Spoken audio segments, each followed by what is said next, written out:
Zee TV news కి స్వాగతం. నా పేరు రమా గండ్రెడ్డి. ముందుగా ముఖ్యాంశాలు చూద్దాం. విశాఖలో వివిధ చోరీ కేసులను ఛేదించిన నగర పోలీసులు. రికవరీ సొత్తు, నగలు, వాహనాలను బాధితులకు అందజేసిన పోలీస్ కమిషనర్ సంకబ్రత బాగ్చి.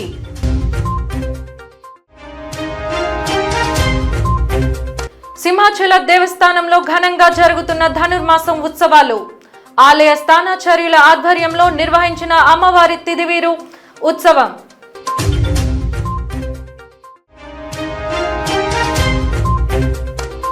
దక్షిణ మధ్య బంగాళాఖాతంలో ఏర్పడిన తీవ్ర అల్పపీడనం కారణంగా రాష్ట్ర వ్యాప్తంగా భారీ వర్షాలు కురుస్తున్నట్లు వెల్లడించిన వాతావరణ అధికారులు. గత నెలలో వివిధ చోరీలకు సంబంధించిన 104 కేసుల్లో 73 కేసులను ఛేదించి పరిష్కరించినట్టు పోలీస్ కమిషనర్ సంకబ్రత బాగ్చి వెల్లడించారు. ఈ సందర్భంగా మంగళవారం పోలీస్ కమిషనరేట్ కాన్ఫరెన్స్ హాల్లో ఏర్పాటు చేసిన మీడియా సమావేశంలో స్వాధీనం చేసుకున్న చోరీ సొత్తును ప్రదర్శించారు. అనంతరం సిపి మాట్లాడుతూ ఈ కేసులకు సంబంధించిన 89,33,385 రూపాయల విలువ గల ప్రాపర్టీని స్వాధీనం చేసుకుని 87 మంది నిందితులను అరెస్టు చేసినట్లు తెలిపారు. ప్రతి నెల రికవరీ మేళా నిర్వహిస్తామని తెలిపారు. అందులో భాగంగానే గత నెలలో ఛేదించిన కేసుల వివరాలను ప్రాపర్టీని వెల్లడిస్తామన్నారు. గత నెలలో జరిగిన పగటిపూట రాత్రిపూట దొంగతనాలు, దోపిడీ, సెల్ ఫోన్ల చోరీ తదితర నేరాలకు సంబంధించి భారీగా రికవరీ చేసినట్లు తెలిపారు. హెల్మెట్ ధరించే వాళ్ళు వైజాగ్ నగరంలో అరౌండ్ 10% నాకు కనిపించింది. ఈరోజు మీరందరూ కూడా చూడొచ్చు, అట్లీస్ట్ 50% ధరిస్తున్నారు హెల్మెట్. అది విజిబుల్ ఇంపాక్ట్ నాకు కనిపిస్తుంది. స్టాటిస్టిక్స్ చూస్తే మేము స్టాటిస్టిక్స్ కూడా షేర్ చేశాము. మరణాలు గణనీయంగా తగ్గినాయి, ఫేటల్ యాక్సిడెంట్ సంఖ్య గణనీయంగా తగ్గినాయి, నాన్ ఫేటల్ యాక్సిడెంట్ సంఖ్య గణనీయంగా తగ్గినాయి, number of person injured in traffic accidents గణనీయంగా తగ్గినాయి. ఇప్పుడు ఇక్కడ 2-3 ఇంకా ఇష్యూస్ ఉన్నాయి. ఒకటి వచ్చేసి పెడెస్ట్రియన్. ఈ ట్రాఫిక్ యాక్సిడెంట్లో చనిపోతున్నారు చాలామంది పెడెస్ట్రియన్స్. ఆ పెడెస్ట్రియన్స్ ఎందుకు చనిపోతున్నారంటే చాలా చోట్ల పెడెస్ట్రియన్ సిగ్నల్స్ లేవు. నేను వచ్చిన తర్వాత చూస్తే ఒకటి కూడా పెడెస్ట్రియన్ సిగ్నల్ పనిచేయట్లేదు. ఇప్పుడు దాదాపు 82-3 మేము బాగు చేశాము, కానీ ఇంకా 10 పెడెస్ట్రియన్ సిగ్నల్స్ రెక్టిఫై చేయాలి. అది కాకుండా 61 ప్లేసెస్లో కొత్త పెడెస్ట్రియన్ సిగ్నల్స్ పెట్టాలి. అందుకే మేము జీవీఎంసీకి లెటర్ పెట్టాము. సో ఈ పెడెస్ట్రియన్ సిగ్నల్స్ పెడితే పెడెస్ట్రియన్ మరణాలు, ట్రాఫిక్ యాక్సిడెంట్ల సంఖ్య తగ్గిపోతాయి. అదే మాదిరిగా అవేర్నెస్ కూడా పెంచాల్సి వస్తుంది. ఎందుకంటే పెడెస్ట్రియన్స్ ఏం చేస్తారు, వెహికల్ రావడం లేదు, పరిగెత్తి రోడ్ క్రాస్ చేస్తున్నారు, సడన్గా ఇంకొక వెహికల్ వచ్చి హిట్ చేస్తుంది. సో అటువంటి పరిస్థితుల్లో పెడెస్ట్రియన్ త్రాగి ఉంటే ఏమీ ఆలోచించకుండానే క్రాస్ చేస్తారు. సో ఒకటి పెడెస్ట్రియన్ మరణాలు. రెండోది 2 వీలర్స్, ఆ డ్రైవర్ కానీ పిలియన్ రైడర్ ఎందుకు చచ్చిపోతున్నారు. నంబర్ 1 మ్యాక్సిమం కేసెస్ మీరు చూడండి, మరణాలు హెల్మెట్ ధరించడం లేదు, అందుకే చనిపోతున్నారు. ఇంకా కొన్ని కేసెస్ హెల్మెట్ ధరించిన కూడా ఎందుకు చనిపోతున్నారంటే అతి వేగంగా వెళ్తున్నారు. ఆ వ్యక్తి అతి వేగంగా వెళ్తున్నారు, లేకపోతే ఆ వ్యక్తి కరెక్ట్గా వెళ్తున్నారు, కానీ అతి వేగంగా వచ్చి ఏదో ఒక లారీ కానీ ఏదో ఒక పెద్ద వెహికల్ వచ్చి డాష్ ఇస్తుంది. అందుకే మేము తీసుకున్న చర్యల వల్ల యాక్సిడెంట్స్ తగ్గినాయి, అన్నీ తగ్గినాయి, కానీ మేము సంతోషించడం లేదు, మాకు సంతోషం రావట్లేదు. 8 కంపెనీస్ని మేము పిలిచాము. ఆ 8 కంపెనీస్ పైలట్ ప్రాజెక్ట్ చేశారు.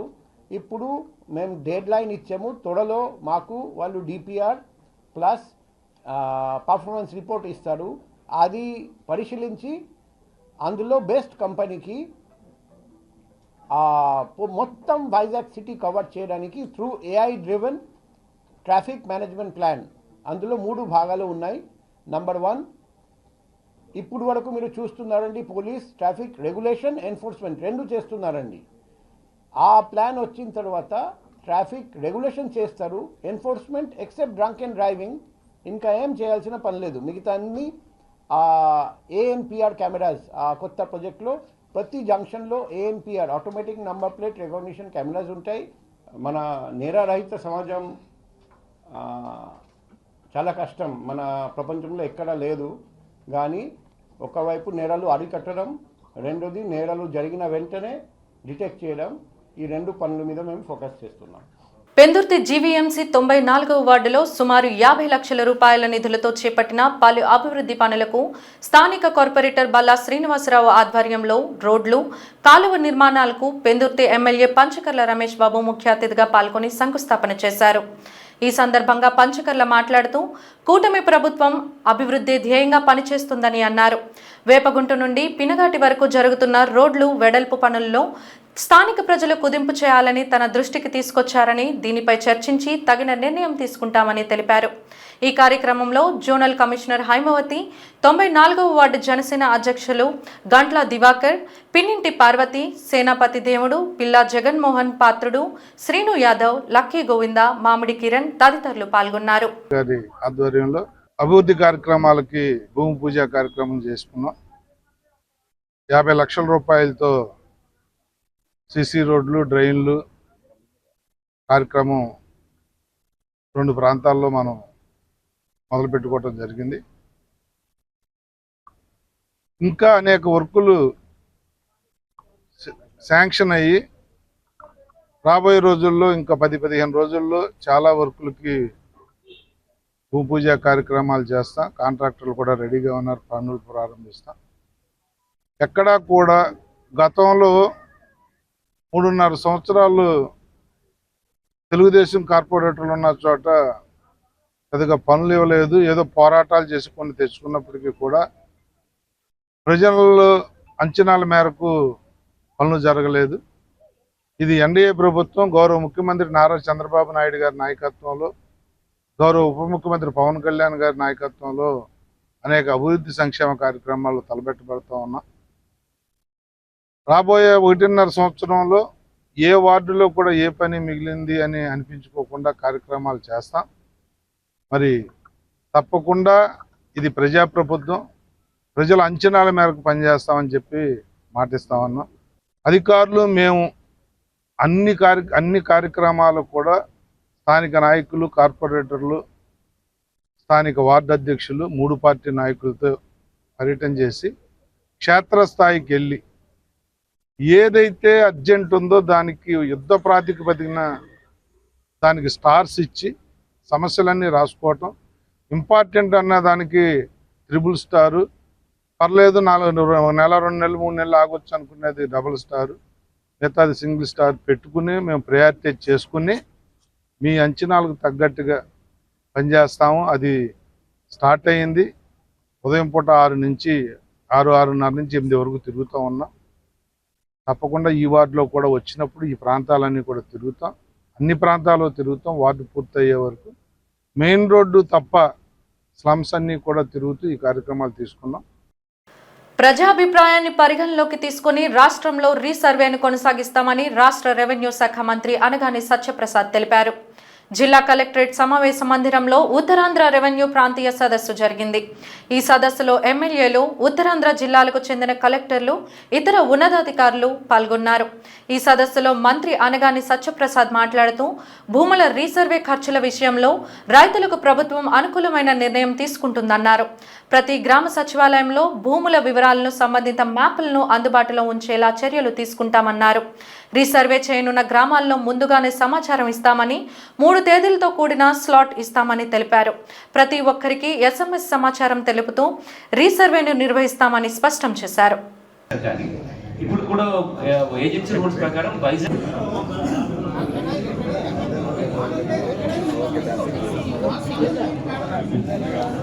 ఇస్తున్నాం సార్. సో మీరు అక్కడ డీ పట్టాలని కూడా online record for attendance sir, recording for attendance.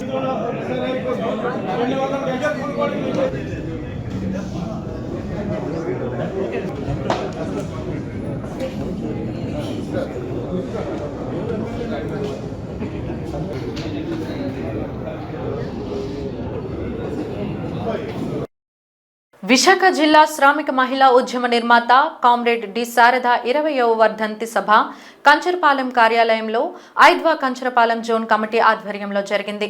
Sharada చిత్రపటానికి బొట్ట ఈశ్వరమ్మ పూలదండ వేసి శ్రద్ధాంజలి ఘటించారు. ఈ కార్యక్రమానికి కె అనురాధ అధ్యక్షత వహించారు. ఐద్వా విశాఖ జిల్లా అధ్యక్షులు బి పద్మ మాట్లాడుతూ విశాఖ జిల్లాలో మహిళా ఉద్యమాన్ని, శ్రామిక మహిళా ఉద్యమాన్ని ఏర్పాటు చేయడంలో శారద కీలకమైన పాత్ర పోషించారన్నారు. శారద విద్యార్థి దశ నుంచే ఉద్యమాల్లో పాల్గొన్నారని, కమ్యూనిస్టు కుటుంబంలో పుట్టి పెరిగిన ఆమె జీవితాంతం నిరాడంబరంగా ఆదర్శ కమ్యూనిస్టుగా చివరి వరకు ఆచరించారని కొనియాడారు. చాలా అద్భుతమైన కామ్రేడు, చాలా ధైర్యవంతురాలు.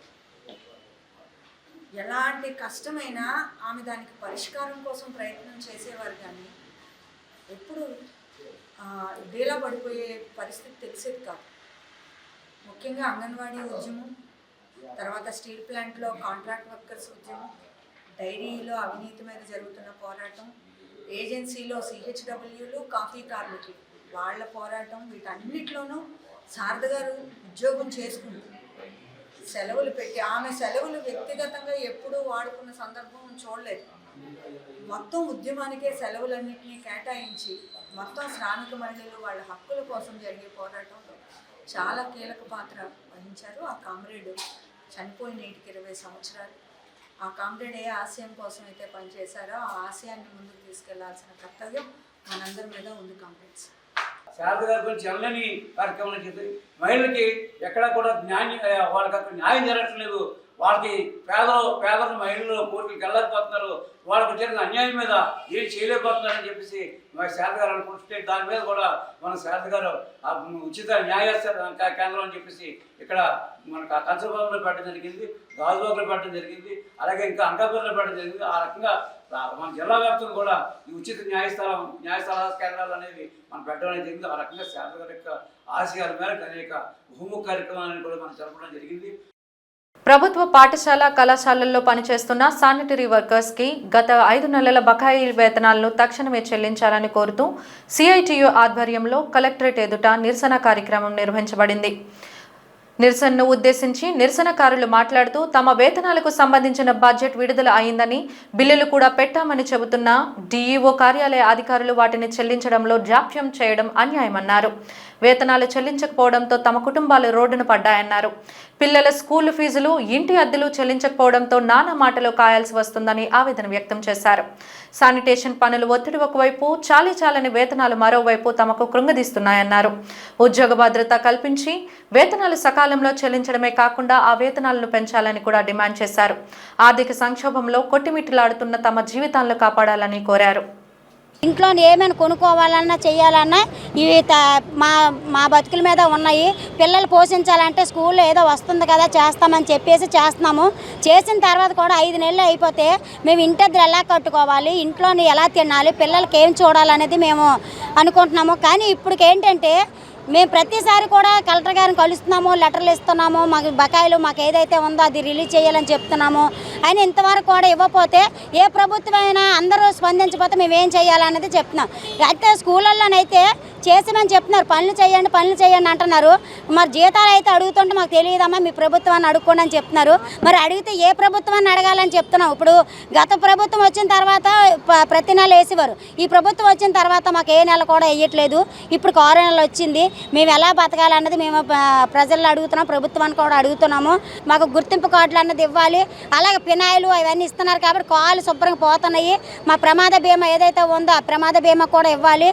అలా ప్రతి నెల మేము 5వ తారీఖున మా జీతాలు పడకపోతే మేము ఇస్తరాకి సమావేశం చేస్తాము, రోడ్డు ఎక్కుతాము. జీతాలు అయితే పెంచాలి. చాలా కష్టంగా ఉందన్నమాట అన్నీ చేయాలన్నదే. అలా ఒక విద్యార్థి ఏదైతే అదే స్కూల్లో 100 మంది పిల్లలు అయితే ఉన్నారంటే ఆ 100 మంది పిల్లలకు ఒక వర్కర్ ఉండాలి, 100 దాటితే 2 ఉండాలి, 200 దాటితే 3 ఉండాలని మేము ప్రభుత్వాన్ని తెలియజేస్తున్నాం. నగరంలో 5 రోజుల పాటు ప్రముఖ ప్రవచనకర్త సుశీలాజీ భగవద్గీతపై ప్రవచనాలు చేస్తారని వేదాంత ఇన్స్టిట్యూట్ ప్రతినిధులు తెలిపారు.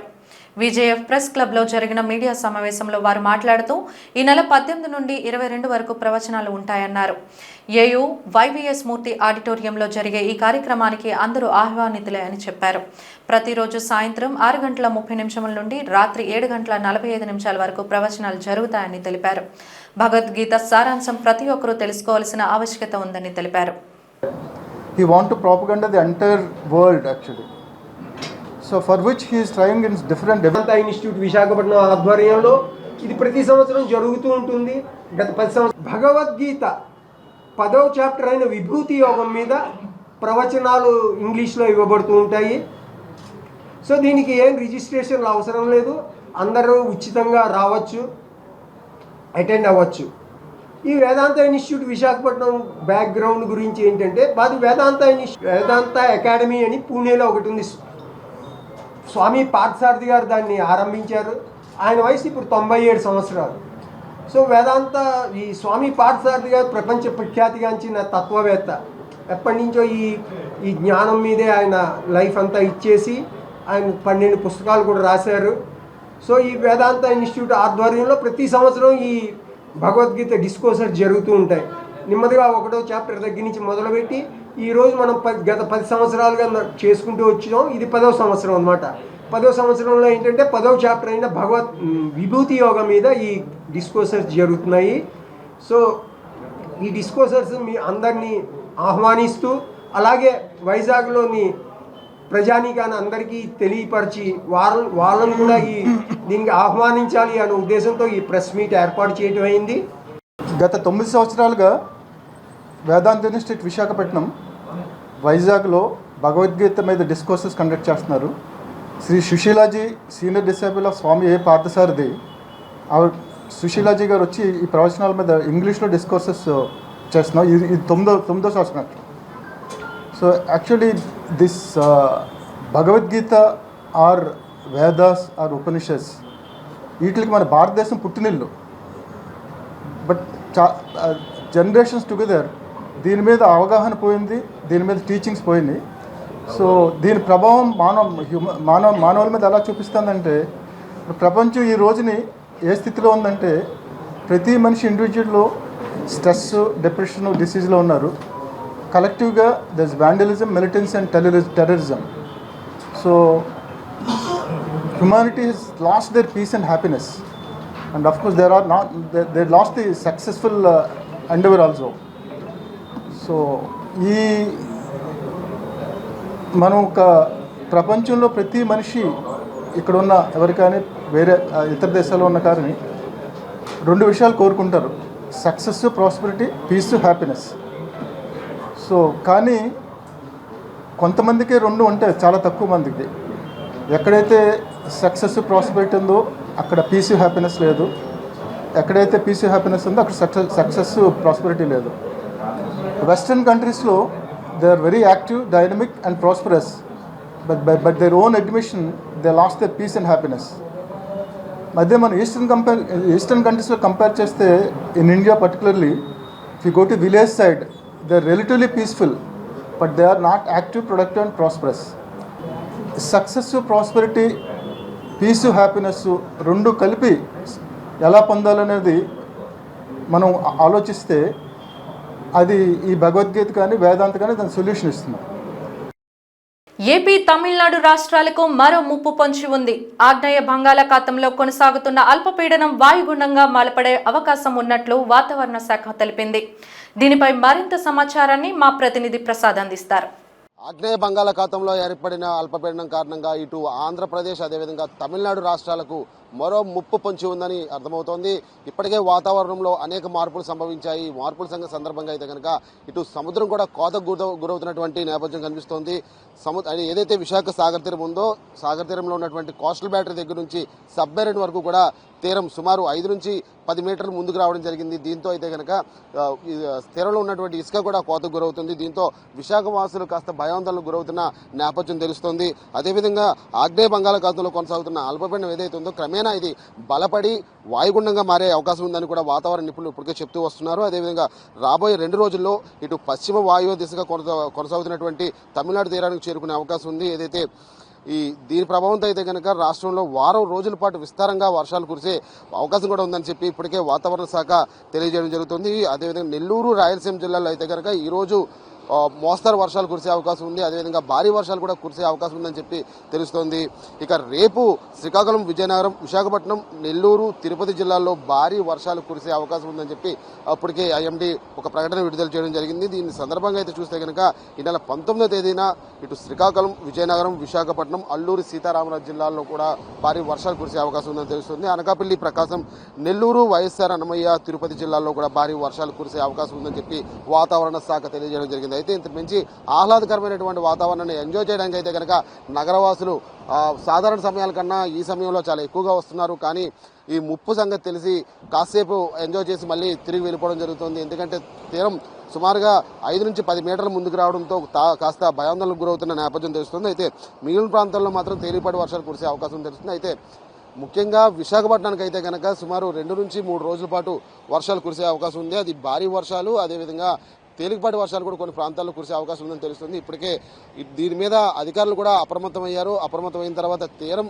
వెంబడి ఉన్నటువంటి పలు గ్రామాలను కూడా అప్రమత్తం చేస్తున్నారు. అక్కడ ఉన్నటువంటి ప్రజల్ని కూడా అప్రమత్తం చేసి ఏమైనా ఒకవేళ కానీ ఏదైనా తీవ్ర వర్షాలు కానీ కురిసినట్టయితే కనుక వారందరినీ కూడా సురక్షిత ప్రాంతాలకు తరలించే దిశగా అడుగులు ముందుకు వేస్తున్న నేపథ్యం చేస్తుంది. ఇప్పటికే పోర్టులో సంబంధించి ఇప్పుడు మత్స్యకారులకు కూడా తగిన జాగ్రత్తలు తెలియజేయడం జరిగింది. అవసరమైతే ఏ నెంబర్ హెచ్చరికలు కూడా జారీ చేసే అవకాశం ఉందని కూడా స్పష్టంగా అర్థమవుతుంది.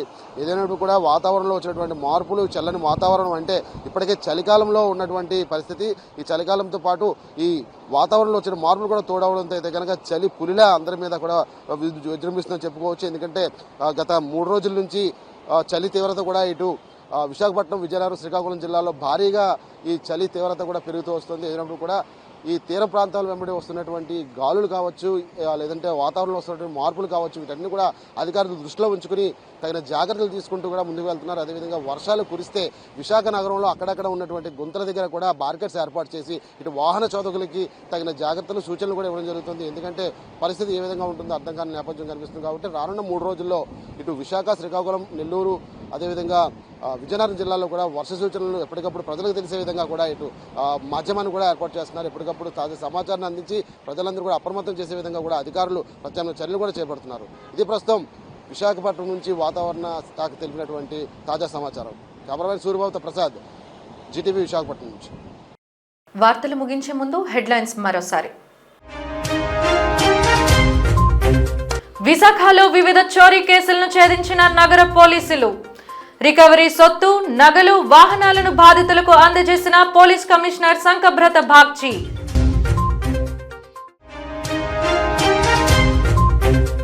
సింహాచల దేవస్థానంలో ఘనంగా జరుగుతున్న ధనుర్మాసం ఉత్సవాలు. ఆలయ స్థానాచార్యుల ఆధ్వర్యంలో నిర్వహించిన అమ్మవారి తిదివీరు ఉత్సవం.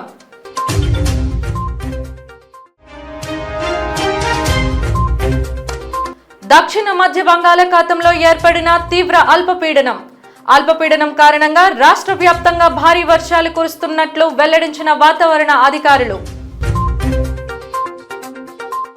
జీటీవీ న్యూస్ ఇంతటితో సమాప్తం. నమస్కారం.